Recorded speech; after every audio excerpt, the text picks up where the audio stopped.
Welcome back students आज का जो मेरा सेशन है वो मॉनेटरी पॉलिसी को लेकर है। मॉनेटरी पॉलिसी में आज जो बात करूंगा वो फंक्शन ऑफ मनी को लेकर करूंगा। फंक्शन ऑफ मनी क्या होती है? बेसिकली जो हमारी इकोनॉमी है वो बेस करती है, उसका एक इंपॉर्टेंट एलिमेंट होता है मनी, जिसके ऊपर हम आज बात करने जा रहे हैं। बेसिकली इसका फंक्शन क्या होता है कि मनी के बहुत सारे फंक्शंस होते हैं, क्योंकि वो जो है कुछ चीज़ों में सर्व करती है हमारे लिए, कुछ इकोनॉमिकली उसकी कुछ वैल्यूज कुछ वर्थ होती है, जिसको हम डिस्कस करेंगे। बेसिकली मनी हमारी होती क्या थी? पहले तो हम देखते थे कि हमारा जो पहले करेंसी होती थी वो बार्टर सिस्टम होती थी, लेकिन जब मनी हमारी करेंसी बनी और जब मनी एवेल्युएट हुई तो उसके कुछ फंक्शंस डिफरेंट हुए, चेंज हुए, उनमें कुछ चेंज आया, जिस चेंज को हम यहाँ डिस्कस करेंगे और डिस्कस करके आपको ये बताएंगे कि इसके अंदर क्या क्या चेंज, किस किस हालात में किस तरह से चेंज आया और हमने इसको किस तरह से डिस्कशन की। ठीक है, इसका जो हम फंक्शन से बात करेंगे तो हमारी पहले फंक्शन पे जो बात होगी वो हमारी इस बात होने वाली है, वो हम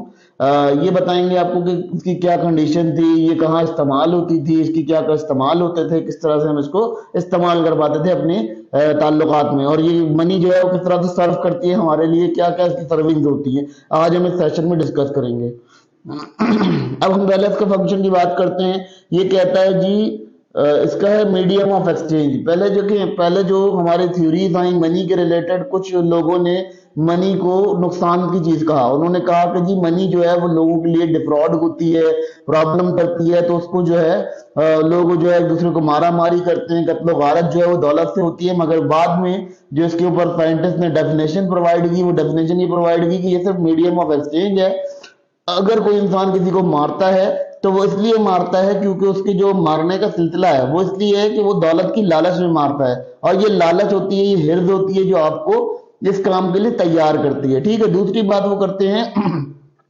मीडियम ऑफ एक्सचेंज का मतलब ये था कि जब आपके पास कुछ ऐसी चीज होती है, जब आप कुछ चीज खरीद रहे होते हो या कुछ बेच रहे होते हो, तो उस खरीदो फरोख्त के दरमियान जो आप मुआहिदा करते हो, उस मुआहिदे को हम यहाँ डिस्कस करते हैं as a medium of exchange. आप क्या करते हो, आपने कोई गुड्स खरीदी, उसके बरक्स आपने कुछ पैसा पे किया, उस पैसे को पे करने के बाद आपको ये चीज का अंदाजा होता है कि आपका जो कंडीशन है वो कहाँ खड़ी हुई है, आप किधर खड़े हुए हो। ठीक है, तो ये आपकी डिस्कशन जो है ये डिफाइन करती है कि आप जो है वो आप किस लेवल पर खड़े हुए हो, आपका क्या लेवल है। मतलब आपने क्या करना होता है, आपने बेसिकली पैसे का जो नेमुल बदल है वो क्या है कि आपने अपने पैसे को कहीं ना कहीं एक जगह से दूसरी जगह को मूव करना है। आप क्या करते हो, कोई चीज खरीदने जाते हो तो आप वहां पैसे देते हो, वो चीज खरीद लेते हो। बेसिकली क्या था, पहले जब पैसे नहीं होते थे तो उस वक्त बदला ये होता था कि लोगों को मार्केट में बहुत सारा सामान लेकर जाना पड़ता था, बहुत सारे काम करने पड़ते थे, जिसकी वजह से क्या होता था कि उनको बहुत सारी चीजें लेकर जानी पड़ती थी, उसकी ट्रांसपोर्टेशन कॉस्ट आती थी, उसकी चीजें बहुत आती थी। मगर जब मनी आई तो मनी की कंडीशन थी कि उसके अंदर हम मीडियम ऑफ एक्सचेंज थी, यानी हम आसानी से उसको कहीं ना कहीं लेके जा सकते थे, हमें कोई उसके लिए कोई हैवी ट्रांसपोर्टेशन की जरूरत नहीं थी, और उसकी एक वैल्यू थी जो कंसीडर की जाती थी किसी प्रोडक्ट की वैल्यू को एक्सचेंज करने के लिए। बेसिकली क्या था, यहाँ पर क्या था, ये एक्सेप्ट की जाती थी, क्योंकि जब आप गुड्स के लिए जाते थे, कोई भी गुड्स खरीदते थे, तो उस गुड्स के लिए आपको इस चीज को एक्सेप्ट किया जाता था और उसको एक्सेप्टेंस मिलती थी, क्योंकि ये मीडियम ऑफ एक्सचेंज कंसीडर की जाती थी। इस वजह से हम इसको यहाँ पर डिस्कस करते थे। अब अगर हम बात कर लेते हैं इसकी नेक्स्ट प्रॉपर्टी के बारे में या इसके नेक्स्ट फंक्शन के बारे में, तो इसकी जो नेक्स्ट फंक्शन था वो ये था कि ये यूनिट ऑफ अकाउंट्स पे डील करती थी। यूनिट ऑफ अकाउंट्स क्या थे?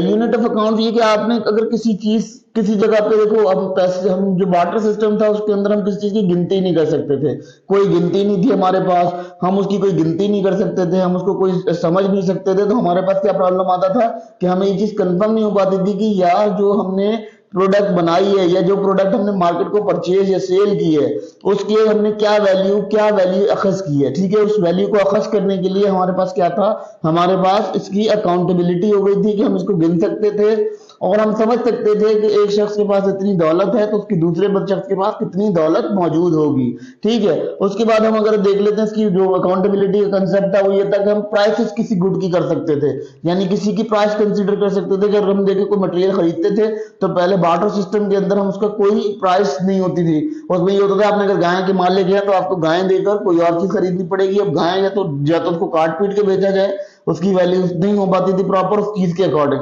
अगर आपको कपड़ा चाहिए तो आप कपड़े खरीदने जाते हो, लेकिन कपड़े वाले को कपड़े की जरूरत नहीं है तो आपको प्रॉब्लम हो जाती थी। तो फंक्शन का बहुत इंपॉर्टेंट ये था कि हम क्या करते थे, हम उस जो जब देखो दुनिया जब सर्विसेज की तरफ गई ना, तो सर्विसेज की तरफ जाने की वजह से क्या प्रॉब्लम आया कि हमें ये चीज देखने को मिली कि सर्विसेज जो हमारी थी उस सर्विसेज की वजह से दुनिया में इनोवेशन आ रहा था। क्योंकि देखो अगर हम चीजें ही खरीदते रहते तो हमें वो इनोवेशन नहीं मिलता, लेकिन इसमें इनोवेशन मिल रहा था, इसमें इनोवेशन आ रहा था। ठीक है, उसके बाद अगर हम बात कर लेते हैं इसके नेक्स्ट फंक्शन के ऊपर जो बहुत एक इंपॉर्टेंट फंक्शन था इसका, वो ये था कि जी ये स्टोर वैल्यू थी। यानी आपने अगर कोई पैसा रखा है तो वो अगले 10 साल तक भी पैसा मौजूद रहेगा, उसकी एक्चुअल वैल्यू वही मौजूद रहेगी। ऐसा नहीं होगा कि उसकी वैल्यू में कोई उतार चढ़ाव आ जाए, कोई प्रॉब्लम आए या उसकी वैल्यू कम हो जाए या ज्यादा हो जाए, ये चीज नहीं थी वहां। वहां क्या था, वहां आपको ये आजादी थी कि आप उस पैसे को संभाल के रख सकते हो। बेसिकली क्या था कि पहले जो है लोगों ने जब नई नई मनी स्टार्ट हुई तो लोगों ने किसी ने पान के पत्ते को जो है वो बना लिया मनी। ठीक है, फिर किसी ने टोबैको को बना लिया कि तंबाकू को कर लिया कि भाई तंबाकू जो है मनी के तौर पे यूज किया जाएगा। फिर जैसे रशिया वगैरह में नमक बहुत ज्यादा होता था तो उन्होंने क्या किया, उन्होंने नमक को करेंसी बना लिया। अब नमक का क्या मतलब था कि अगर हम उसको स्टोर कर लेते थे कहीं तो ऑलमोस्ट वो जो है पिघल जाता था नमक, या उसमें जो है पानी चला जाता था, जिसकी वजह से नमक जो है अगेन मेल्ट हो जाता था, तो उसकी कोई वैल्यू नहीं रहती थी। तो पैसे का ये फंक्शन है कि पैसे की जो वैल्यू है वो एक्यूरेट रहती है, चाहे 10 साल बाद भी उस पैसे को आप देख रहे हो। हाँ, अलावा इसके कि गवर्नमेंट उसे कैंसिल कर दे और उसकी जो वैल्यू है उसे उसको खारिज कर दे, तो उस सूरत में यहाँ पर आपके पास क्या होगा कि पैसा यहाँ आपके पास आजाद रह जाएगा, पैसे की कोई वैल्यू नहीं डायग्नोज होगी। फिर अगर हम बात कर लेते हैं आगे इसके फंक्शन में मजीद हम बात करते हैं आगे, तो स्टोर वैल्यू के बाद जिसका नेक्स्ट फंक्शन आ रहा है वो आ रहा है standard of deferred payment. Standard of deferred payment का मतलब क्या कि ये क्या करती थी, ये ट्रांजैक्शन पर्पस में भी कंडक्टेड की जाती थी। जैसे मैंने क्या किया, मैंने आपको पेमेंट आज नहीं करनी, मैंने आपको पेमेंट कल करनी है, तो अगर मैं थ्रू दी बैंक कर रहा हूं तो मैं आपको चेक दे देता हूं। तो चेक देता हूं तो आपकी जो पेमेंट है वो कल आपके बैंक में ट्रांसफर होगी, जिसकी वजह से क्या होगा, आपके पास पेमेंट ट्रांसफर करने के लिए टाइम आ जाएगा, ड्यूरेबिलिटी आ जाएगी, जिसमें आपका टाइम बढ़ जाएगा, इंक्रीज हो जाएगा टाइम। इसकी वजह से क्या होगा, आपको आसानी क्या होगी, आपका जो पैसा है वो आपके पास सिक्योर रहेगा और आप उसकी जगह क्रेडिट कंडीशन में माल ले सकोगे, आपको आसानी हो जाएगी क्रेडिट कंडीशन में माल लेने की। उसके बाद अगर हम बात कर लेते हैं इसके अंदर, तो इसका फंक्शन सबसे ज्यादा इंपॉर्टेंट फंक्शन क्या होता है, इसका फंक्शन ये होता है कि इसमें जो वैल्यू है वो आपकी सेम रहती है। अगर मैंने 3 साल पहले आपसे कोई मुआहदा किया था कि मैंने 5 रुपए में ये चीज खरीदूंगा, तो अगले 3 साल बाद भी वो 5 रुपए की अगर वैल्यू है उसकी, तो वो 5 रुपए के हिसाब से मैं उसको खरीदूंगा, क्योंकि मेरी जो पैसा होगा, ये जो मेरा पैसा होगा वो मौजूद पैसा, वो मेरे लिए एक वैल्यू रखता होगा और उसकी वैल्यू कंसिडर की जाएगी।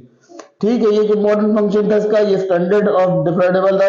किसी वक्त भी आप इसको एक्सचेंज कर सकते हो। फिर उसके बाद आते हैं फंजिबिलिटी। फंजिबिलिटी का क्या मतलब है कि इंटरनेशनली एक्सेप्ट किया जा सके। ठीक है, यानी आप देखेंगे डोमेस्टिक करेंसी और इंटरनेशनल करेंसी के अंदर जो है दोनों के अंदर एक तजाद पाया जाता था। तो ये प्रॉब्लम थी कि जब कंट्री टू कंट्री ट्रांजैक्शन होती तो प्रॉब्लम हो जाती थी। तो फिर क्या हुआ कि उसको एक ऐसी मनी जब ईजाद हुई तो मनी ने क्या किया, मनी ने एक डॉलर करेंसी को as a international currency consider कर लिया, जिसकी वजह से क्या हुआ कि वो एज ए इंटरनेशनल करेंसी पूरी कंट्री में एक्सेप्टेबल है। यानी आप तमाम कंट्रीज के अंदर डॉलर को एज ए डॉलर में ट्रेड कर सकते हो। डॉलर एक